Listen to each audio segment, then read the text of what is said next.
is really critical that you really would want to have maybe the coworker was the only one that maybe heard this particular claimant make use foul language on the sales floor or something like that. So that would be the time that you would probably want to include that type of first-hand witness. Appeals.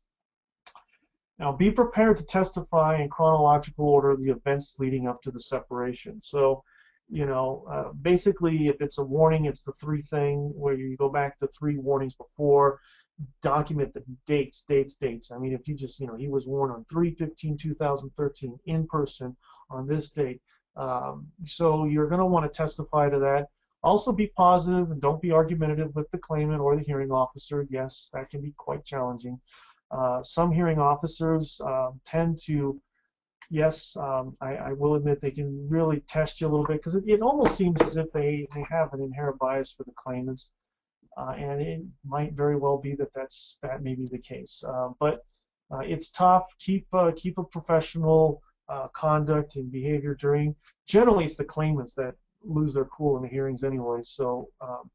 Also, in the appeals, listen carefully to questions being asked and answer these questions. And I say this is very, very important. Keep your answers brief and specific.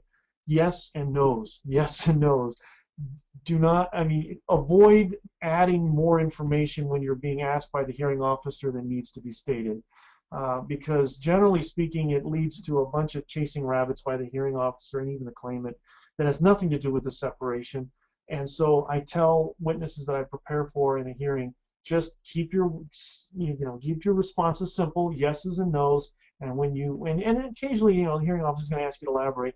Just keep the answers simple. Don't add any more information than you need to. That's always good procedures that you should do in a hearing. And of course, be respectful to the hearing officer. I always address hearing officers as officer in hearings. I treat those that are in authority with respect, and I think it does go a long way. Hearing officers probably get harangued probably all day long, and so it's always good to do that. With that, I think we have some questions. Let me see here. Julia, I think... yes, we do. So thank you, Jeff. We're going to actually open up the Q&A. As I said at the beginning of our presentation, you can type questions for our speaker on the right side of your page, and then go to webinar menu bar. And we actually already have a few waiting for us, so let me get started on the first one. So our first question is, isn't it easy for anyone to get unemployment benefits? Well, actually, it's not quite as easy as you think. Oftentimes, the requirements